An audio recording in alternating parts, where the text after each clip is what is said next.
এতে মধ্যে একজন এলান করনেওয়ালা আল্লাহ নবীর একজন সাহাবী মদিনার গলিতে গলিতে হাঁটছেন, এলান করছেন কি ইন্নাল খামরা কাদ হুররিমাত, ইন্নাল খামরা কাদ হুররিমাত, ইন্নাল খামরা কাদ হুররিমাত। এর মানে কি হলো? আজ থেকে শরাব হারাম হয়ে গেল, আজ থেকে শরাব হারাম হয়ে গেল, আজ থেকে শরাব হারাম হয়ে গেল, এলান করছেন আর চলে যাচ্ছেন। আবু তালহা বলছেন ওর কাট বেটাকে আনাস বিন মালিক, কে যে আনাস, দেখো তো বাবা কে এলানটা করছে। দেখছে তো এটা আল্লাহ রাসূলের সাহাবী। এবার সাহাবী দেখেন, ওরে আল্লাহ, সুবহানাল্লাহ। রে মুসলমান, সাহাবায়ে কেরাম যখন শুনলেন নবীজির এলান করনেওয়ালা এলান করছেন আজ থেকে মদ হারাম হয়ে গেল রে, আজ থেকে শরাব হারাম হয়ে গেল। ওরে সুবহানাল্লাহ। যে সাহাবীর হাতে গিলাস ছিল গিলাসটাকে টেনে ফেলে দিলেন এবং যার মুখের ভিতরে চলে গেছিল আল্লাহুস সামাদ কুলি করে ফিরে দিলেন। কত সাহাবী এমন ছিলেন যে হয়তো এক ডক, দু ডক, পাঁচ ডক পেটের ভিতরে চলে গেছিল, এই টুটিতে গলাতে লোক দিয়ে দিয়ে হ্যাক হ্যাক হ্যাক হ্যাক করে উল্টি করে দিলেন। আনাস বিন মালিক বলেন শুধু তা নয়, ওই সাহাবায়ে কেরাম নিজের নিজের বাড়ির ভিতরে চলে গেলেন, বড় বড় কোপাতে, বড় বড় হাঁড়িতে, বড় বড় কলসিতে মদ তৈরি করে রেখেছিলেন। ওরে আল্লাহ, ওই কোপা মাথাতে করে নিলেন, হাঁড়ি বর্তনকে মাথাতে করে নিলেন। মানুষেরা যেমন বস্তা নামতে নামিয়ে দেয় এই মতো মাথার উপরে নিয়ে এফসে এফসে এফসে এফসে সমস্ত বর্তনকে ভেঙে দিলেন। আনাস বিন মালিক বলেন যেমন বন্যা চলে আসে, যেমন পানি আসে আর পানি আসতে গেলে বন্যা হয়ে যায়, ঠিক এই মতো মুসলমান মদের বন্যা এমন শুরু হয়ে গেল, এমন ভাবে তারা হাঁড়ি বর্তনকে ভেঙে ভেঙে মদকে ধুইয়ে দিল, মনে হয় মদিনার গলিতে বাড়িতে পানির এক ধরনের বন্যা চলে এসেছে। নারে তাকবীর। সাহাবায়ে কেরাম দেখেন কত মানতেন। এরকম কয়েকটা আরো হাদিস আছে, আমিও দেখে যাব না। শেষ কথা ভাই আমার, আজকে যে আপনাদের সামনে আমি সূরাতুন নিসা থেকে এখানে আয়াত তেলাওয়াত করেছি, ভাই আমার দুনিয়াতে শুধু ইবাদত বান্দেগি করে আল্লাহ তাআলা রাজি হবেন না, এক অপরের হককে আপনাকে আমাকে পূর্ণ করতে হবে। কিয়ামতের দিন আল্লাহ তাবারাক ওয়া তাআলার যেটা হক, নামাজ, রোজা, হজ, যাকাত, এইরকম এগুলো আল্লাহর হক। আল্লাহর হক যদি কমতে হয়ে যায়, আল্লাহ যদি ইচ্ছা করেন তো আপনাকে আমাকে মাফ করবেন, আর যদি আল্লাহ তাবারাক ওয়া তাআলা ইচ্ছা না করেন, আল্লাহ না চাহেন তো শাস্তি দিতে পারেন।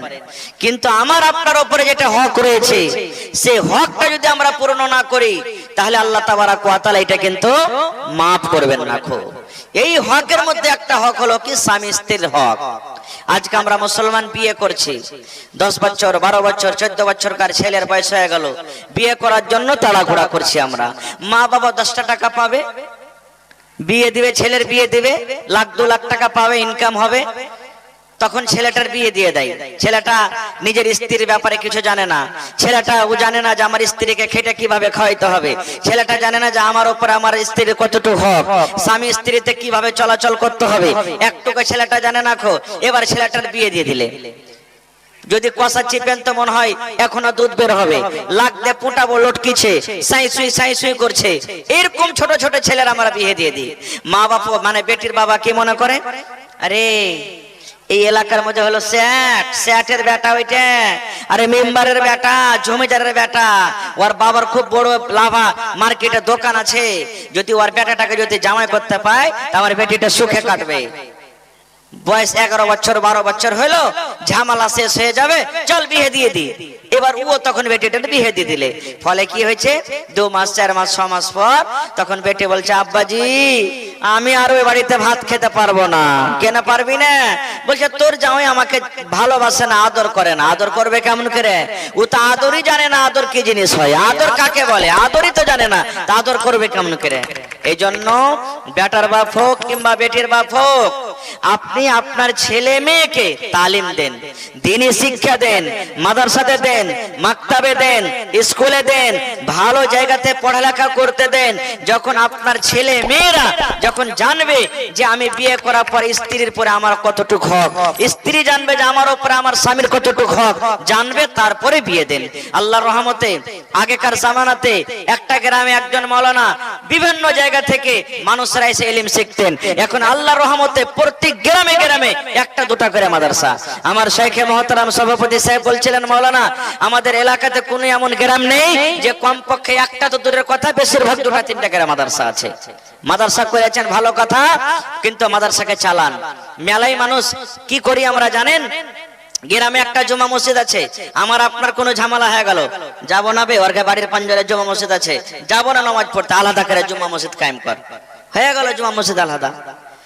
ঝামেলা আপনার আমার দুনিয়াতে আমার নিজস্ব হলো, পাঠাবো না ওর মাদ্রাসাতে, আমরা আলাদা করে মাদ্রাসা করে নেব। এই ঝামেলা করে করে আমরা করি। কি নাম ভাই? কে দিলে? মুখতার আলী। কত আছে? 5000। আপনার আপা কই নেই? শোনেন ভাই, মাশাআল্লাহ। কি আপনার নাম? আপনার আব্বার নাম মুখতার, এর নাম মুখতার। মাশাআল্লাহ মাশাআল্লাহ। 5000 দিয়েছেন ভাই, 5000 দিয়েছেন, এটা কম হয়ে গেল। আল্লাহর ঘরের জলসা তো 10000 পুরা করে দেন, 1000 ইটের দাম, আর 5000 দেন ভাই। হ্যাঁ 5000 তো দিলেন, আবদার জানালাম 5000 টাকা দেন। হ্যাঁ বিয়ে শাদী হয়নি মুখতার ভাই? শুনেন শুনেন, আচ্ছা পারবেন দিবেন, না পারবেন না দিবেন। যদি আর 5000 টাকা দিয়ে দেন ভাই, এমন দোয়া করবো আজ যেটা স্ত্রী হবে খালি সুরমা দেওয়ার মতন চোখে লেগে বেড়াবে আপনাকে ইনশাআল্লাহ।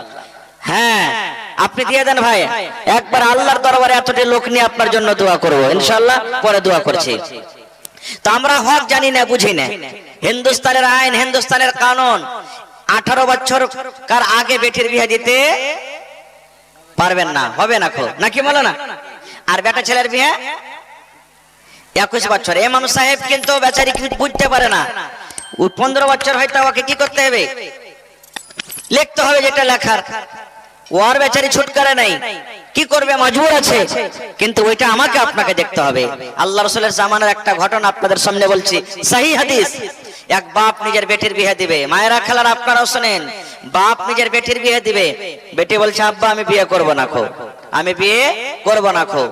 বাপ চলে গেলেন নবীর দরবারে, নবীজি আপনি আমার বেটিকে একটু পারলে বুঝান, আমি ভেবেছি আমার বেটির আমি বিয়ে দিব, কিন্তু আমার বেটি রাজি নাই, বিয়ে করতে চায় না।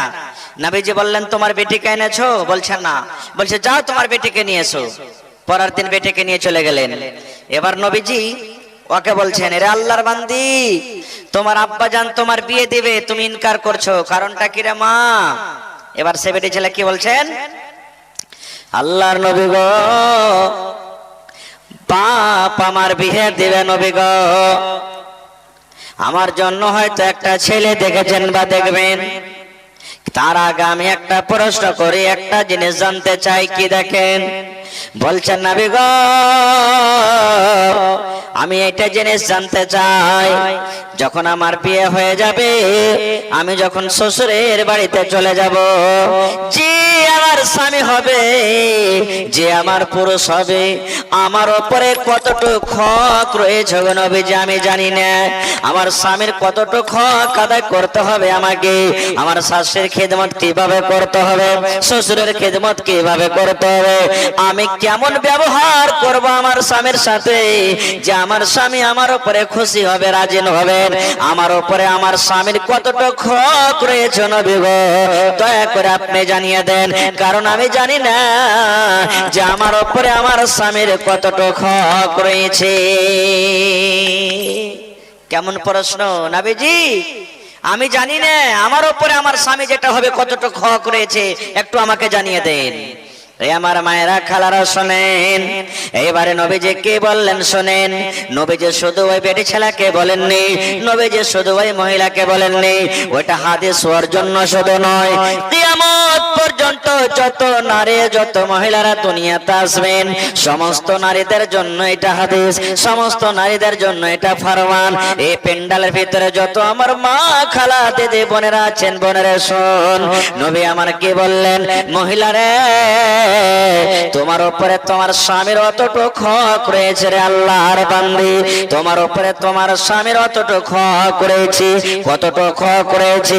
নবী বলেছেন, তোমার স্বামীর গায়ে যদি ফোট হয়ে যায়, তোমার স্বামীর গায়ে যদি ঘা হয়ে যায়, এমনই ফোট হয়েছে, ফোটটা পেকে গেছে, ফোটটা পেকে যাওয়ার কারণে খুন বইছে, পুজ জইছে, এই মতো অবস্থাতে যদি তোমার স্বামী বলে, বিবি রে তুমি আমার রক্তটাকে সাফ করে দাও রে বিবি, তুমি আমার পুজটাকে সাফ করে দাও, কি দিয়ে সাফ করে দাও?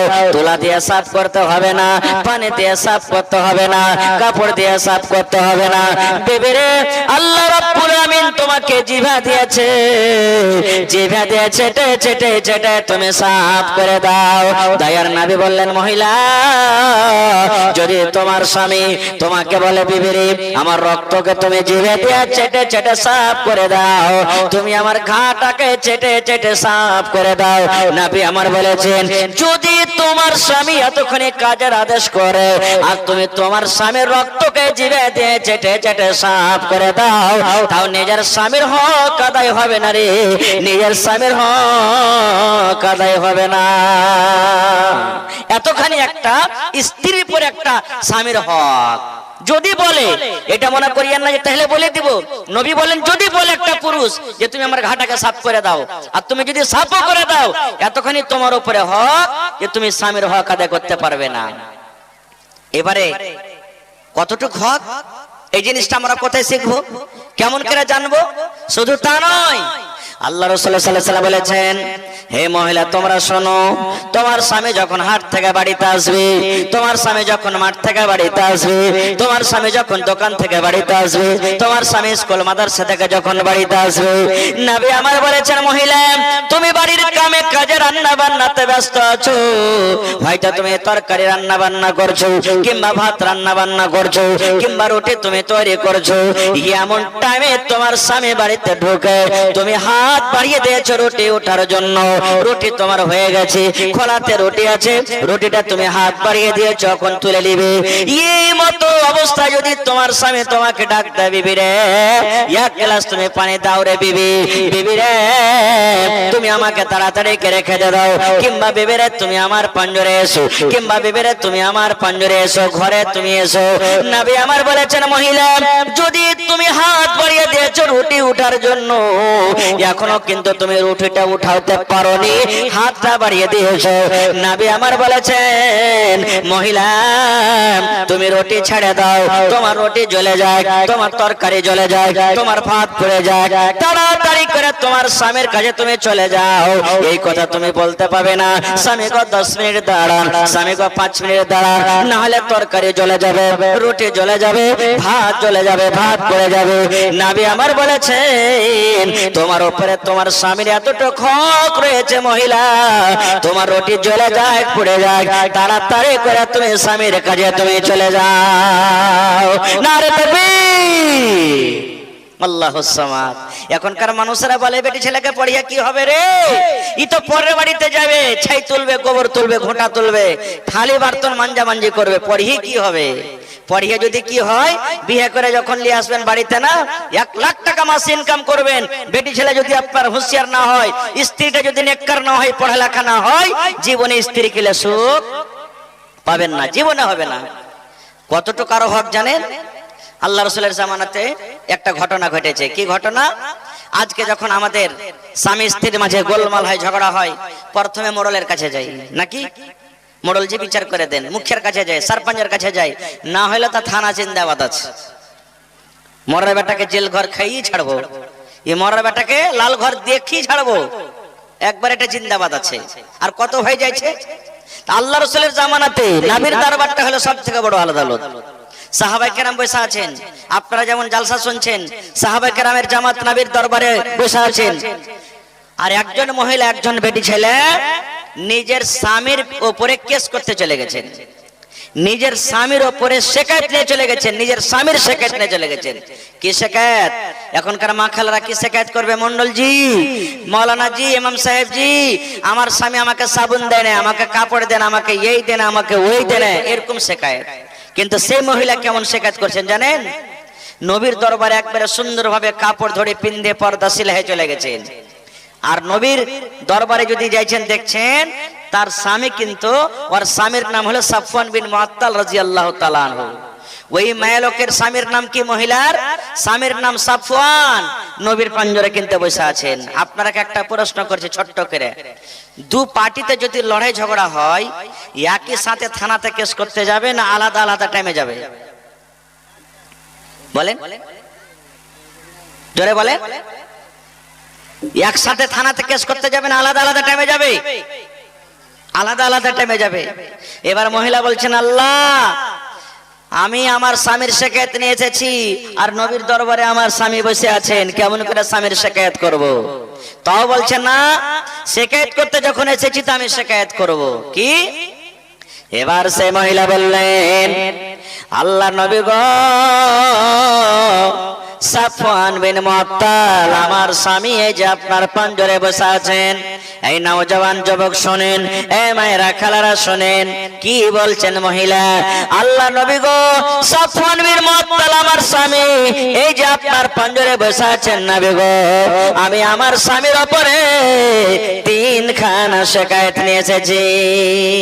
কয়টা? জোরে বলেন। মাইকম্যান ভাই আওয়াজ কেন ঘটাচ্ছেন? জি ভাই আওয়াজ বাড়াইতে থাকেন। বলছেন নবী গো, 3 খানা আমি শিকায়ত নিয়ে এসেছি নবী গো আমার স্বামীর উপরে। নবী বললেন, কি শিকায়ত তুমি বলো? বলছেন নবী গো, প্রথম আমার শিকায়ত, আমি যখন নামাজ পড়ি নামাজের হালাতে আমার স্বামী আমাকে মারে আর বলে, বিবি রে নামাজ ছেড়ে দে। হয়তো আমি তাশাহুদে থাকি, হয়তো আমি কিয়ামে থাকি, কিংবা হয়তো আমি সাজদাতে থাকি, কিংবা আমি রুকুর হালাতে থাকি, আমার স্বামী সাফওয়ান আমাকে মারে, আমাকে চড় মারে, আমাকে ঘোষা দেয়, কিংবা আমাকে ফাইট মারে, কিংবা আমাকে ঢাকা দিয়ে দেয় আর বলে, বিবি রে নামাজ ছেড়ে দে রে বিবি, তুই নামাজ ছেড়ে দে। আপনারা মনে মনে বলবেন যে হাজি কেমন লোক ছিল জি, যে নামাজের হালাতে বিবিকে মারে? সুবহানাল্লাহ। 2 নম্বরে বললেন, নবী গো আমি যখন রোজা রাখি আমার রোজাটাকে ভেঙে দেয় আমার স্বামী, আমার রোজাটাকে ভেঙে দেয়। কি দিয়া ভাঙে? আমাকে প্রথমে বলে, বিবি রে তুই রোজা ভেঙে দে। আমি যদি রোজাটা না ভাঙে আমার মুখে হয়তো ছাতু দিয়ে দেয়, কিংবা আমার মুখে খাজুর দিয়ে দেয়, আমার মুখে পানি দিয়ে দেয়। আমি যদি রোজা না ভাঙে নবী গো, আমার হাত খানটাকে ধরে আমাকে ঘরের ভেতরে বিছানার দিকে নিয়ে চলে যায় আর আমার সাথে হামবিস্তারি করে, কিংবা আমার সাথে মিলন করে, আর মিলন করার পর আমার রোজাকে ভেঙে দেয়। কয়টা হলো? কথা বলেন। হাজি ভাই জাল লেগে গেছে নাকি আপনারা? কে কথা বলেন না আপনারা? সুবহানাল্লাহ। 2টা হয়ে গেল। 3 নম্বরে বললেন, নবী গো আমার স্বামী সাফওয়ান যে রয়েছে ফজরের নামাজ পড়ে নবী গো, যখন সূর্য উঠে যায়। ফজরের নামাজ সূর্য ওঠার আগে না পরে? কথা বলেন। কিন্তু বলছেন, নবী গো আমার স্বামী যখন ফজরের নামাজ পড়ে সূর্য উঠে যায়, 1 নম্বর হলো আমি নামাজ পড়লে নামাজে মারে, 2 নম্বরে আমার রোজাটাকে ভেঙে দেয়, 3 নম্বরে নবী গো আমার স্বামী ফজরের নামাজ পড়ে যখন সূর্য উঠে যায়। শিকায়ত যখন হয়ে গেল, এবার তখন নবীজি জিজ্ঞাসা করছেন সাহাবীকে, রে আল্লাহর বান্দা, তোমার ব্যাপারে তোমার স্ত্রী 3খানা কেস করেছে, তোমার উপরে 3টা শিকায়ত হয়েছে, বাবারে কতটুক সত্য কিংবা মিথ্যা তুমি বলো তো। আজকের যদি আমরা মানুষ হইতাম, রাগ করে চোখ গরম করে বিবিকে বলতাম, মনে মনে বিবিরে বাড়িতে চল, তোকে আমি দেখাচ্ছি, তুই আমার খাবি, তুই আমার পরবি, তোকে আমি সব কিছু দিব, আর তুই এত ভরা মজলিসের মধ্যে তুই আমাকে অপমান করিস, এত ভরা মজলিসে তুই আমাকে লজ্জিত করে দিলি, চল বাড়িতে, তোকে পিস পিস করে কাটবো, আর কাটার পর তোকে আমি সমুদ্রে ভাসিয়ে দিব। বলতাম না, বলতাম না? জোরে বলেন।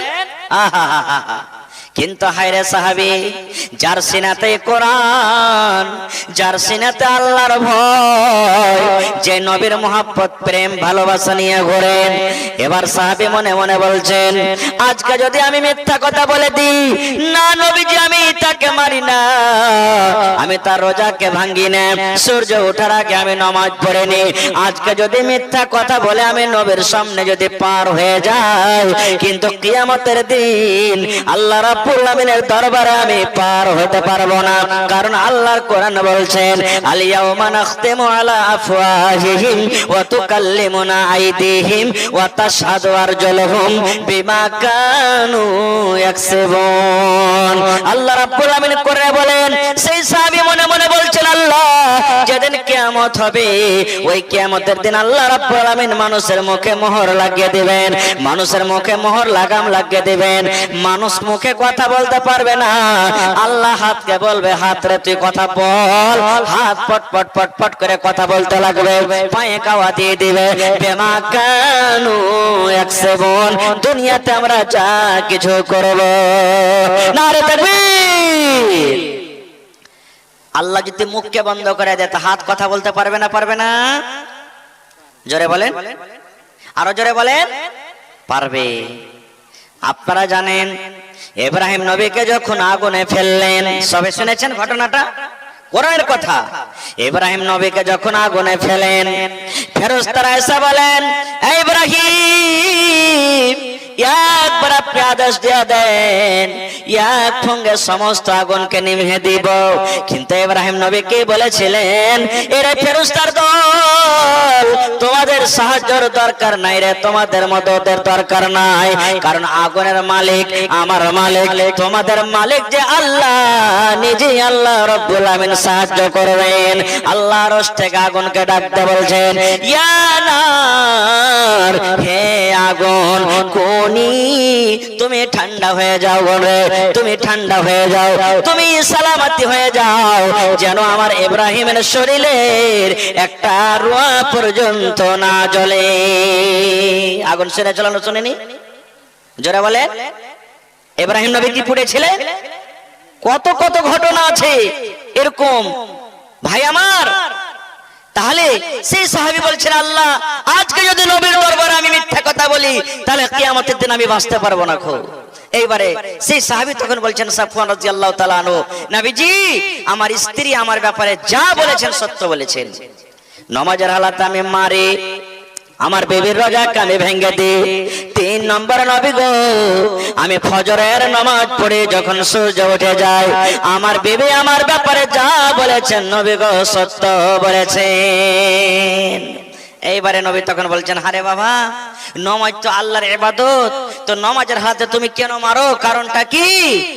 এবার সে সাহাবী বলছেন, নবী গো, আমার বিবি আমার উপরে শিকায়ত করেছেন, আমি তাকে মারি, কিন্তু কেন মারি নবী তাহলে শুনেন। বলছেন, নবী গো, আমি একজন গরিব মানুষ, মাঠে কাম কাজ করার জন্য চলে যাই নবী গো, সারাদিন মাঠে কাম কাজ করার পর যখন সন্ধ্যাবেলাতে বাড়ি আসি, আমি আপনার সাথে মাগরিবের নামাজ পড়ি, এশারের নামাজ পড়ি, আর মাগরিব এশার নামাজ নামাজ পড়ার পর আমি বিছানায় ঘুমার জন্য আমি চলে যাই। এবারে নবী গো আমার বিবি আমার জন্য বিছানা লাগিয়ে দেয়, আমার বাড়িতে যা খাবার আছে আমাকে খাবার দিয়ে দেয়, আর আমাকে বলে স্বামী গো বিছানায় ঘুমিয়ে যান। হে আল্লাহর নবী, আমার বিবি নামাজ পড়তে শুরু করে, কত বড় বড় করে সূরা তেলাওয়াত করে। কোরআনের মধ্যে সব থেকে যেগুলো বড় বড় সূরা নবী গো এক এক রাকাতে দুটা দুটা করে তেলাওয়াত করেন। আজকে যদি ইমাম সাহেব তারাবির নামাজে খালি 5 থেকে 6 আয়াত করে দেয়, 3 থেকে 4 আয়াত করে দেয়, কি বলবে? মুলবিরকে কোনো কাম কাজ থাকে না, তাই লেগে লম্বা করতে শুরু করে দিছে। আমার কে মতন সারা সারা দিন কাম করতে হয়, এটা বুঝতে পারে। এত কি লম্বা করে যে মুলি সাহেব, মানে এক রুকুতে 8 রাকাত মানে খতম হয়ে যায়, হইছে না হয় না? ওরে সুবহানাল্লাহ, সেই সাহাবী বলছেন নবী গো কোরআনের ভিতরে যেগুলা বড় বড় সূরা, কোরআনের সূরা বাকারা বড় সূরা, আলে ইমরান বড় সূরা, সূরা মায়েদা বড় সূরা, সূরা নিসা বড় সূরা। আল্লাহর নবী গো এক এক রাকাতে নবী গো দুটা করে সূরা পড়ে, মোটামুটি 4 থেকে 4.5 পারা করে কোরআন এক এক রাকাতে তেলাওয়াত করেন। কত পারা? দুটা সূরা মানে মোটামুটি 4 পারা মনে করলেন। বলছেন নবী গো 4 পারা করে কোরআন এক এক রাকাতে তেলাওয়াত করেন। এবার আপনি বলেন তো এক রাকাতে যদি 4 পারা তেলাওয়াত হয় তাহলে 2 রাকাতে কত হবে, 3 রাকাতে কত হবে?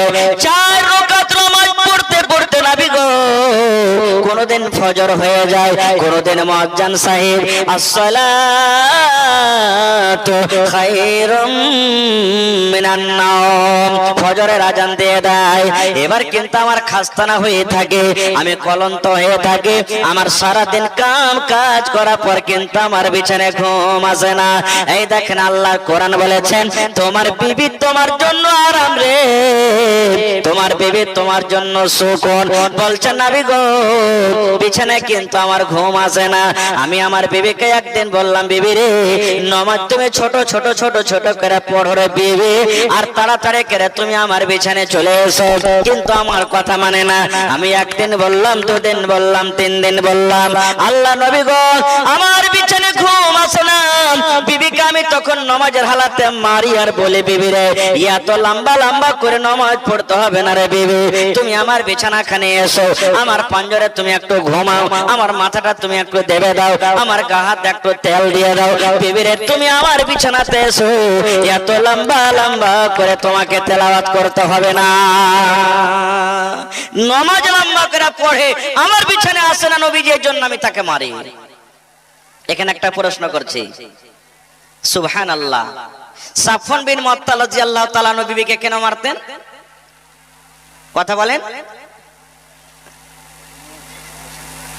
লম্বা তেলাওয়াত করার কারণে নাকি?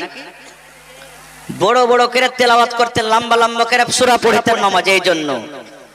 ওরে সুবহানাল্লাহ, আজকে এই আমদাবাদ এলাকাতে, আজকে আমার এই পালুয়া গ্রামে, গ্রামের এক মাথা থেকে নিয়ে অন্য মাথা চলে যাবে, আমার কোন মা, কোন খালা, কোন দাদি, কোন নানি এমন নাই গোটা আম্মা পাড়া খানা মুখস্থি শোনাইতে পারবে। গোটা কোরআন দূরের কথা, এক্ষুনি আমার একজন হাফিজে কোরআন সুবহানাল্লাহ বলছিলেন মাওলানা এই বছর আমার মাদ্রাসাতে 7 জন বেটি ছেলে হাফেজা হয়ে গেছে আলহামদুলিল্লাহ। আমি শেরশাহবাজিতে প্রথম শুনলাম যে বেটি ছেলে হাফেজা হয়ে গেছে, এটা খুব খুশির খবর সুবহানাল্লাহ। ভাই মুসলমান, তাহলে যদি এক পারা এক রাকাতে যদি দুটা করে সূরা অর্থাৎ 4 পারা করে যদি তেলাওয়াত করে তাহলে তার কত কোরআন মুখস্থ ছিল ভাবে দেখেছেন? কিন্তু আজকে আমরা কয়টা সূরা জানি? বিয়া শাদী করার জন্য 2-1টা সূরা শিখে লেনো, হাত পা গোড়া করে পড়ে লেনো, যেদিন দেখতে এলো পড়ালেখা করেছি জি হ্যাঁ নিজের সমান জানছি, পড়ো তো কার হাত ভাঙনো, কার পা ভাঙনো, কার চোখ তুলনো, কার জেব হটানো, আর একবারে শুনিয়া বাস 2-4 লাখ টাকা পেলো, ধুমধাম করে বিয়া শাদী করলাম, জিন্দেগি কেটে গেল। এই তো আমাদের পড়া। এই মায়েরা খালারা, নবী যখন এই কথাটা বললেন, শুনলেন যে নামাজে তেলাওয়াত করার কারণে ওকে মারে, তখন নবীজি কি ফতোয়া দিলেন জানেন? রে আল্লাহর বান্দী, তোমার স্বামী যখন বাড়িতে থাকবে আর তুমি যদি নামাজ পড়ো, লম্বা লম্বা করে তোমাকে তেলাওয়াত করতে হবে না, বড় বড় সূরা তোমাকে পড়িতে হবে না। এরে আল্লাহর বান্দি, তোমার উপরে তোমার স্বামীর এতটুকু ক্ষমা করেছে, যদি তুমি নামাজ পড়ো রে বান্দি, কোরআনের যেগুলা ছোট ছোট সূরা, ছোট ছোট সূরা পড়ে তেলাওয়াত করো, ছোট ছোট করে তুমি নামাজ পড়ো, সূরা 3 পড়ো, সূরা জুহা পড়ো, সূরা আলাক পড়ো, সূরা তারিক পড়ো, ছোট ছোট সূরা পড়ে তাড়াতাড়ি করে তোমার স্বামীর বিছানাতে তুমি চলে যাও। কতটুকু হক দিয়ে দিলেন? আর একটু চলেন, নবীজি তারপরে বললেন, আরে আল্লাহর বান্দা, নামাজের ব্যাপারটা বুঝতে পারলাম, কিন্তু তোমার বিবি যখন রোজা করে থাকে তুমি তার রোজাটাকে কেন ভেঙে দাও? রোজাটা ভাঙার কারণ কি?